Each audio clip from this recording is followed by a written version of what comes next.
Georgian Folk Tales. The Good-for-Nothing. There was once a good-for-nothing man who had a shrewish wife. This wife would give him no rest. She importuned him, saying, "Thou must go away, travel forth and seek for something. Thou seest how poor we are." At last the husband could no longer bear her reproaches, so he arose and went. He went forth. He himself knew not whither he was going. He travelled on, and when he had ascended the 9th mountain from where he had started, he saw a large house, and in this house Davis dwelt. He came near and saw in the middle of the room a fire, round which the Davis were sitting, warming their hands. He went in and spoke in a friendly manner to them, and sat down by their fire. The Davis treated him well, for he had spoken them fair, and he stayed with them by day and by night. He ate with them, he drank with them, he slept with them, and he was like their youngest brother. These Davis possessed a wishing stone. When they were assembled together, they took out the stone. If they wished for dinner, dinner did appear. If they wanted supper, they wished for supper, and lo, what they wished for heartily appeared before their eyes. They lived thus without care. They had no kind of sorrow, and this was just what our good-for-nothing liked. He approved of this life, and wanted to steal their wishing stone. Once, when the Davis were in a deep sleep, the good-for-nothing silently stole out of the bedroom and took the wishing stone. He then came to the door. He wished for that door to open, and sure enough it began to creak. It creaked and called out, "The guest has stolen the wishing stone." The good-for-nothing turned back, put the stone in its place, and went into the bedroom, and pretended to be asleep. The creaking of the door awoke the Davis. They jumped up and looked, and they found the wishing stone in its place, and they found the good-for-nothing in sweet slumber. They rejoiced, and they closed the door, and they went to sleep again. When they had fallen back into a profound sleep, the good-for-nothing rose up, took the stone, came to the door again, and wished it out. Once again the door began to creak out, "The guest has stolen the wishing stone." The good-for-nothing turned back, again put the wishing stone back in its place, and went to the bedroom, and began to snore as if asleep. The Davis awoke and looked, but the stone was in its place, and the good-for-nothing was snoring. They were surprised, but they shut the door and went to sleep. The good-for-nothing did this trick over and over again. The Davis were angry. Furiously they jumped up. They pulled down the door, and ripping it apart, threw it to the fire.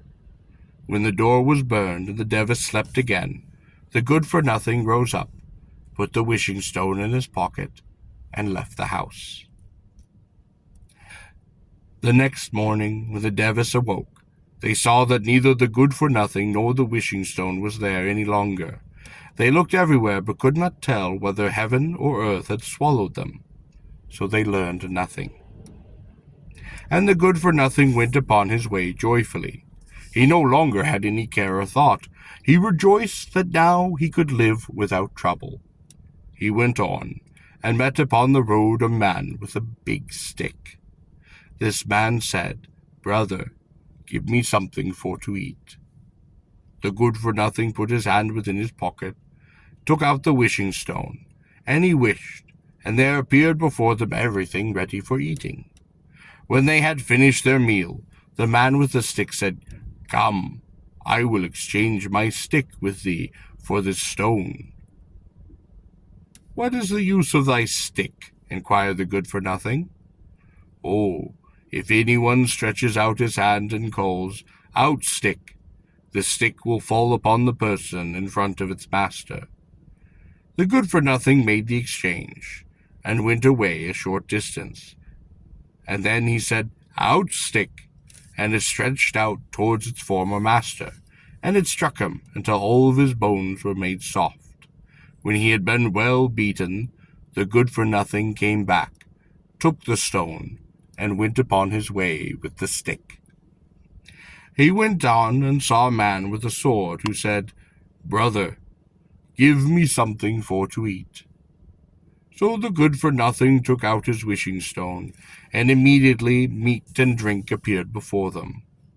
When he had eaten sufficiently, the man said, "Come, I will give thee this sword in exchange for the stone." "What is the use of that sword?" inquired the good-for-nothing. "Oh, whoever possesses it can, if he choose, cut off 100,000 heads." So he exchanged his wishing stone for the sword, and went away. After waiting a short time, he said, "Out, stick," and pointed to the former owner of the sword. And the stick approached and beat the man mercilessly. Then the good-for-nothing came and took the wishing stone, and went away. He went on again until he met a man with a piece of felt, who said, "Brother, please give me something for to eat." So the good-for-nothing man took out his wishing stone. He wished, and immediately a delicious repast appeared. When they had eaten all he wanted, the man said, "Come, I will give thee my felt in exchange for that stone." "What is the use of thy felt?" inquired the good-for-nothing.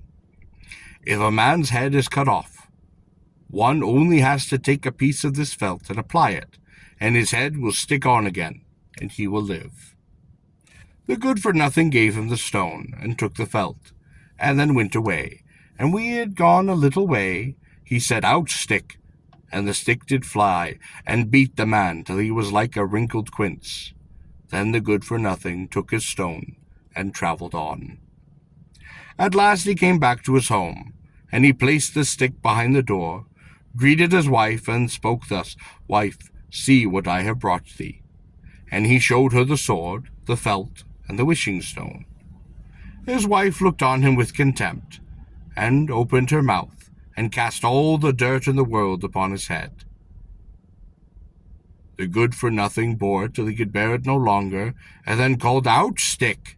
and the stick came out and beat her woefully. Then he made his little children sit down, take out his wishing stone, and wish the table to be laid, and all the rarest delicacies were placed upon the cloth. They enjoyed their dinner, while the beaten wife silently looked down and sulked. She bore it for a time, but at last she could bear it no longer, and came and embraced her husband's knees. Her husband forgave her, and they caressed one another again lovingly. After some time, this wishing stone made him quite rich, so that all their dishes were made of gold. And once the wife said to her husband, "Thou must invite the king, and give him a great banquet." Her husband said, "Dost thou not know? The king is an envious man. When he sees these things, he will take them from us, and he will put us in prison." His wife did plead, and did whine, until her husband consented. They did invite the king, and they made ready a most magnificent banquet. When the feast was finished, the king demanded the wishing stone. Good-for-nothing said he could not spare it, and the king was enraged, and he sent his whole army to take it away by force. "Well, this will not do at all," said the good-for-nothing. "Since they are going to try and force me, I shall show my strength." While he spoke, he pointed the sword at the army, and the stick at the king, and the heads of all the army were cut off, and the stick did beat upon that envious king. The king begged and prayed for mercy. "Only bring my soldiers back to life again. I swear I will leave thee in peace." Then the good-for-nothing arose, and took the felt, and laid a piece upon the neck of each soldier, and the army was restored to life. The king no longer dared to show his enmity, and the good-for-nothing's wife obeyed him in everything, and they all lived happily, oh so happily, ever after. That's the end of the story. I'm going to sit here and talk for a moment, so that way it is at least the length of 10 minutes. Thank you all. May you have a lovely and blessed day. And thank you very much for listening and watching Hitchcock Handyman's YouTube. We do very much appreciate the comments and the love that you guys give to us. And we hope that our stories and our readings can help you through your workday or through your relaxing. I know I tend to like to listen to the Swiss Family Robinsons to fall asleep to. I find it very calming the way Ben reads the story. It's very nice for falling asleep to. Anyways, you have a lovely and blessed day. From the bottom of our hearts here at Hitchcock Candyman. Thank you.